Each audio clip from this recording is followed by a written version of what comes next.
All right, thanks, Albert. Good morning, everyone. And as Albert said, thank you for giving us the opportunity to speak with you today, to share our research and ultimately our new ideas. So we are Search, Find, Make Up Your Own Mind. We are the first group comprised of Albert Garcia from Contra Costa County, myself, Allison DeHurst from Palo Alto City Library, Alexandra Guillen from Roseville Public Library, Camille Hyatt from Moreno Valley Library, and Jennifer Black from San Marcos Unified School District. So our topic for thought and research was, how do libraries position themselves as key providers in information literacy in the new media age? So what is information literacy? We see a lot of different terms here on the screen: digital citizenship, digital literacy, digital information literacy, research skills, media literacy. So there's a lot going on within information literacy, and we decided we needed to focus that down and really concentrate on media literacy specifically. So information literacy has kind of a broad definition. It has traditionally focused on the techniques and skills used to construct information solutions, to answer questions and solve problems. More recently, this definition has evolved to also include the need to recognize when information is needed, the ability to locate and evaluate, and then effectively use information. So we explored all of these things, and we focused again on media literacy, which we felt included a lot of the new platforms that are so critical in disseminating both good and bad information in this modern age. And those include, like our social media platforms. So what is media literacy? Media literacy is the ability to identify different types of media and understand the messages that they're sending. So again, why media literacy? You can see on this slide a number of different headlines that are great examples of fake news that really just exploded across the internet and became pretty big issues. So things like Pope Francis shocks the world and endorses Donald Trump for president, or Pizzagate, from rumor to hashtag to gunfire in DC.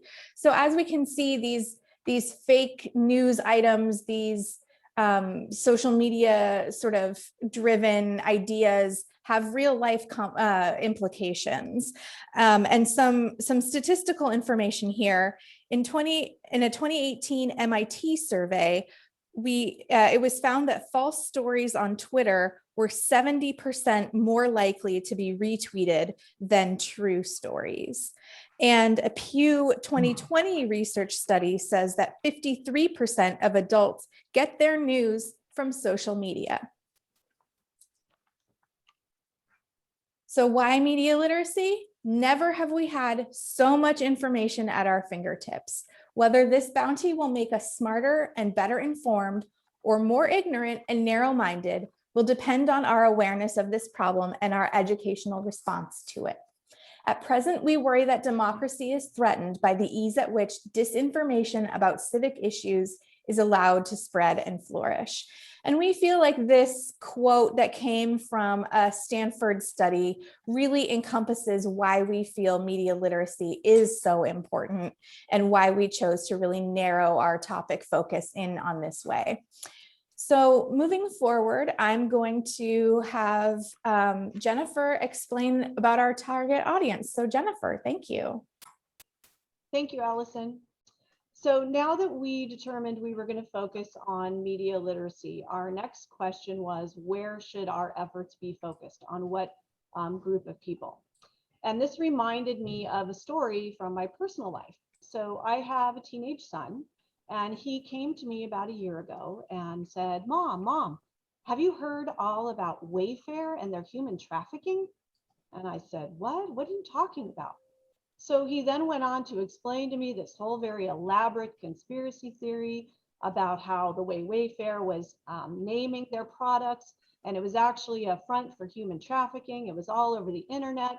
Everybody was sharing this. And me as the mom and a library professional could hardly believe I was hearing this information out of my own child's mouth.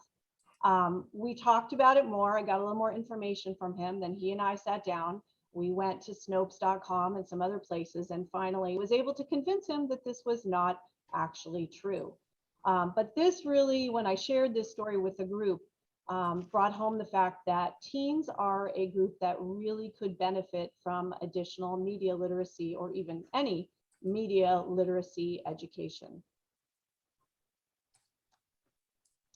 So we decided to focus in on teens aged 14 to 19, and these are the major reasons. This is a group of individuals who will soon be voters. So they will be making decisions at the ballot box based on things that they see online. So we want to make sure that they are well informed and are making decisions based on good information. This is a group that is also seriously lacking in media literacy skills.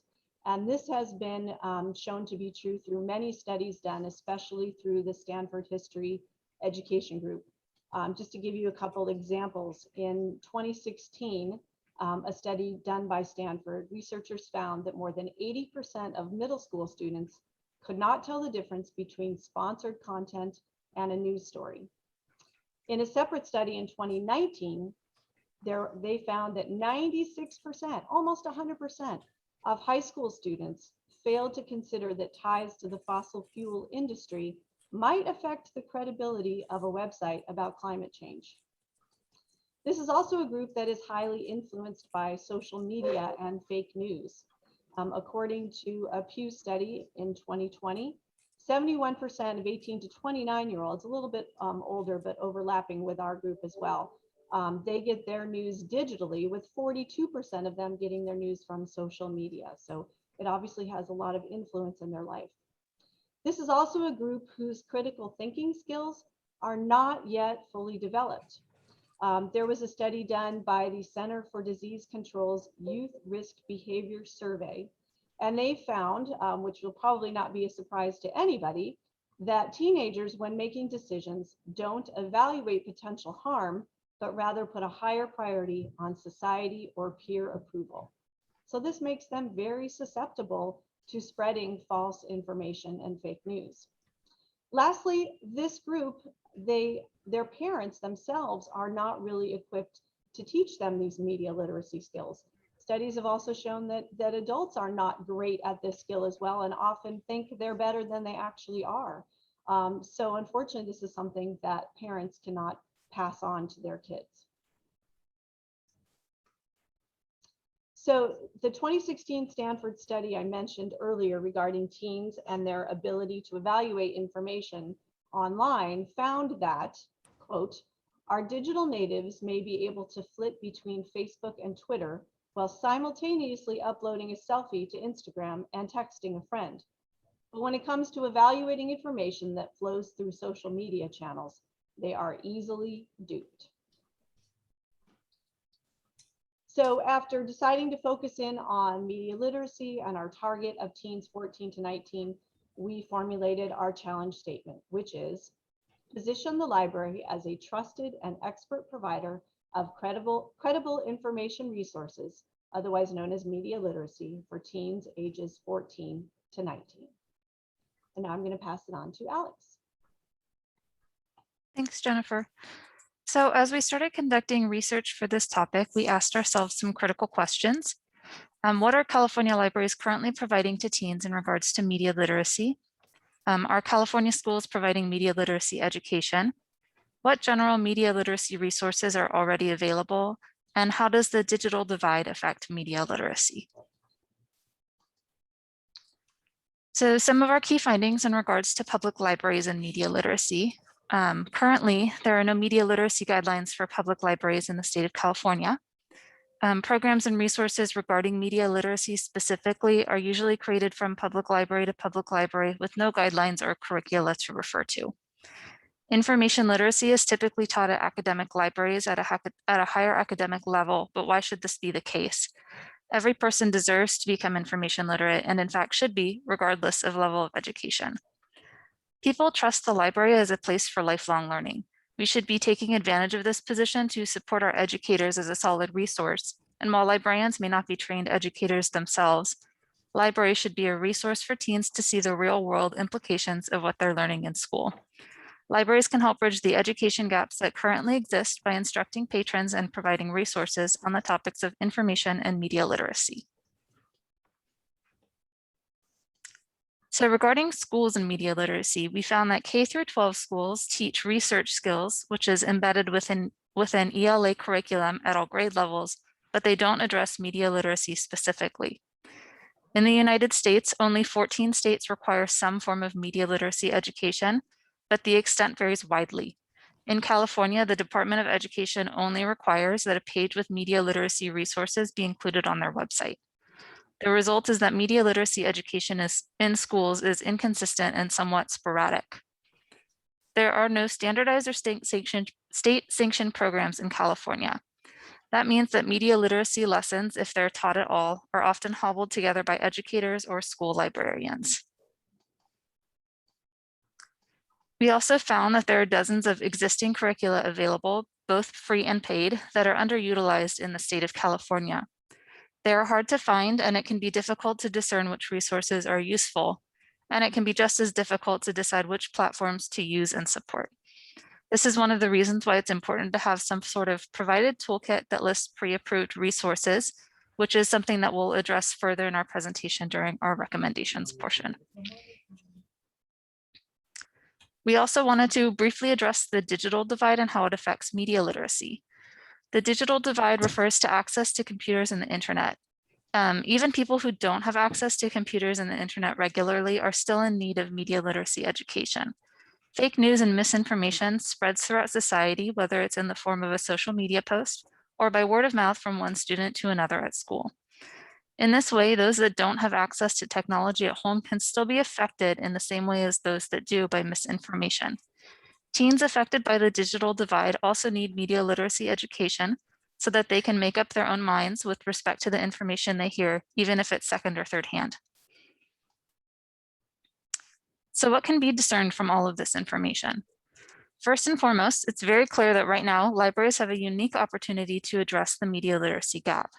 Library professionals should be helping their communities to become critical viewers of the media in order to ensure that patrons have a clear understanding of the information that they obtain and to help them develop into responsible users of information. And now I'm going to hand it off to Camille to help discuss our project outcomes. All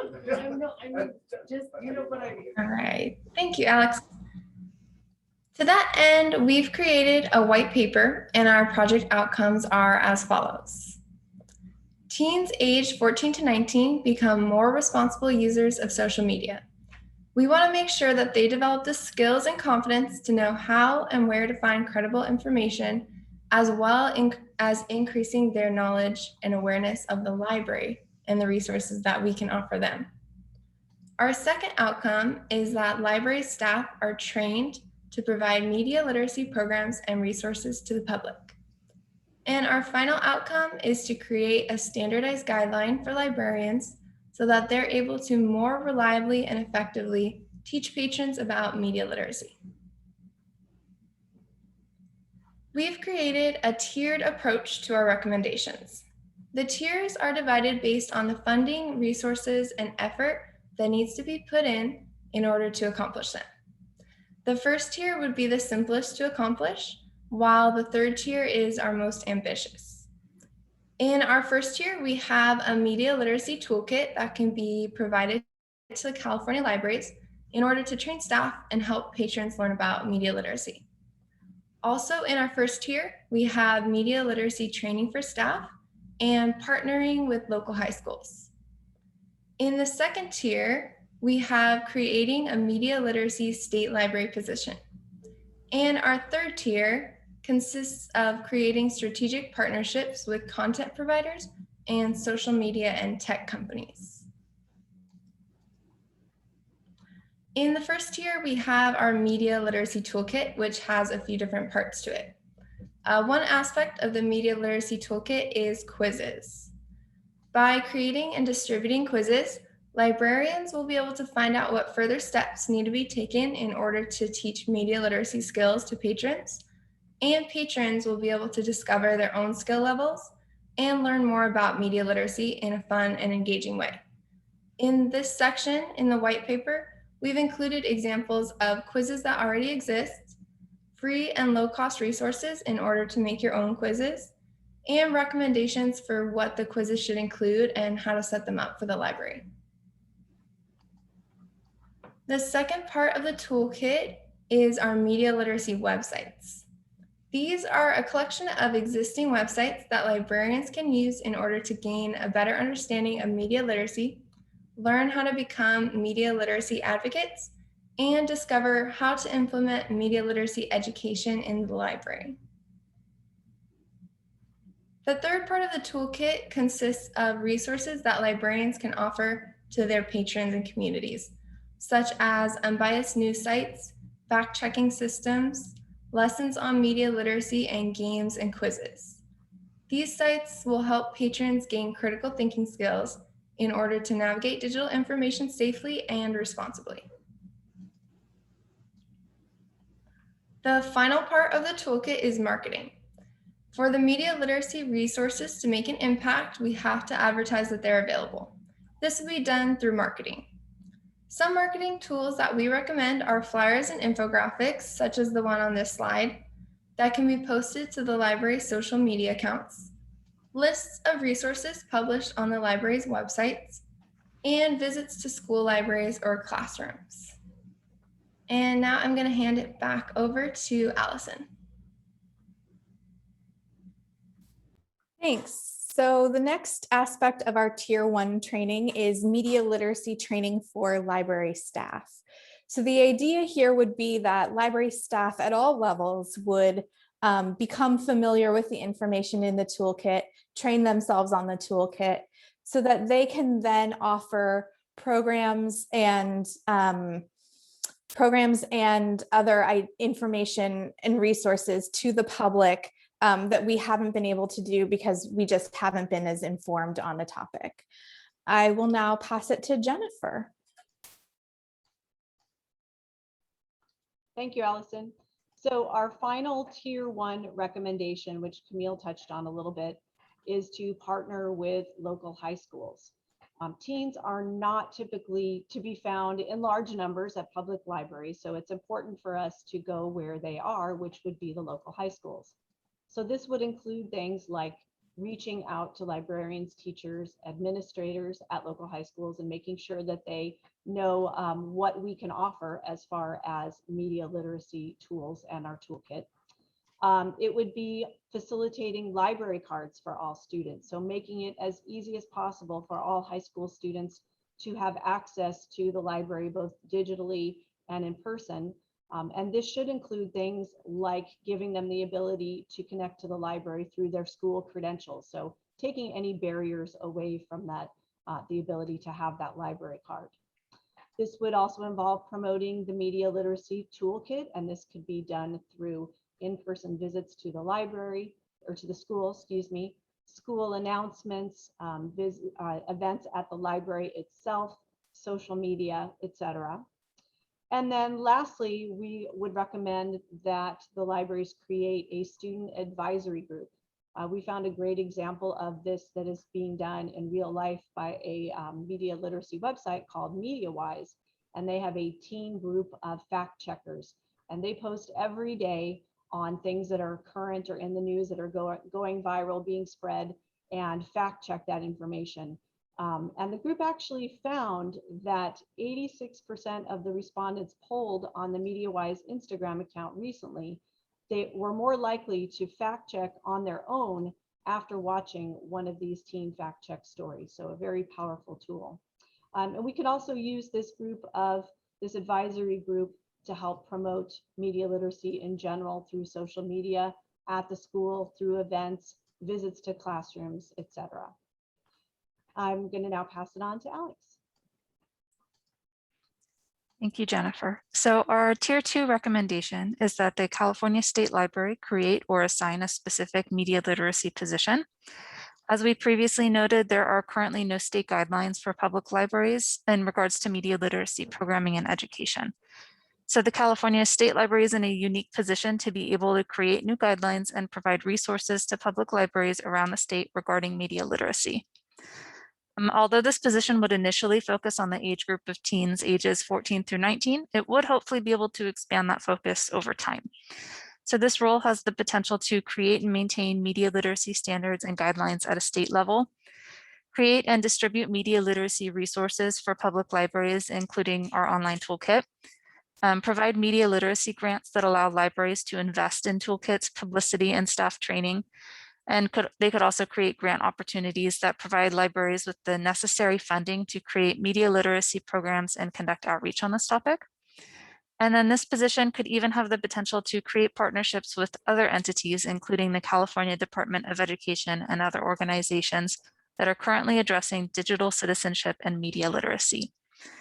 While the creation of a toolkit, staff training and outreach to local schools are more achievable recommendations at a lower funding level, the creation of a state position may be more ambitious.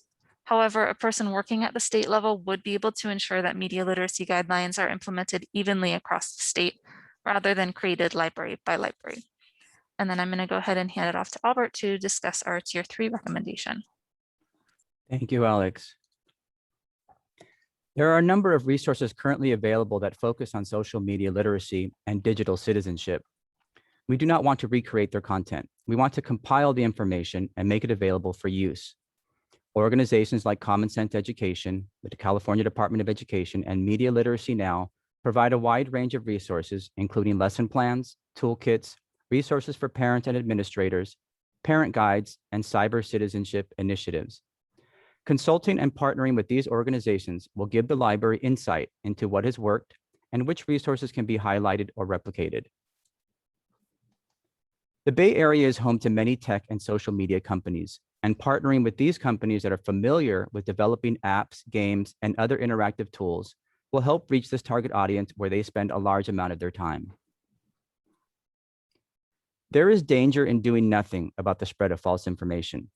Educated adults and tech-savvy teens do not have the skills or tools to determine what is misleading and why, and the individuals and groups responsible for creating and spreading lies, conspiracies, and hateful messages are not going away. In fact, we should expect them to continue and develop new methods to confuse, dupe, and purposely sow in misinformation. A comprehensive approach with traditional toolkits, innovative technology, and a dedicated professional to lead this important initiative is necessary to give this target audience a fighting chance as social media continues to be embedded in our lives. As librarians, we help patrons one-on-one at the desk and on the library floor. We serve smaller and larger groups through programming, and we are proud of our ability to connect our varied communities with much needed information and resources. Libraries are perfectly positioned as respected sources of information with dedicated staff to be the organization to draw a line and take a stand against what is a significant attack on our ability to support our 14 to 19-year-olds as they prepare to become tomorrow's leaders. The toolkits will support library staff by providing them with easy-to-use resources. The interactive games will provide our target audience with something that is familiar to them and on the devices they are comfortable using. The dedicated social media specialist will provide leadership and monitor the constantly changing landscape of social media and the sharing of information. This initiative will be a resource that can grow to support all ages in an effort to create a positive change through the concepts of social media literacy and digital citizenship. Thank you. That's our presentation, so I'm going to go ahead and stop sharing.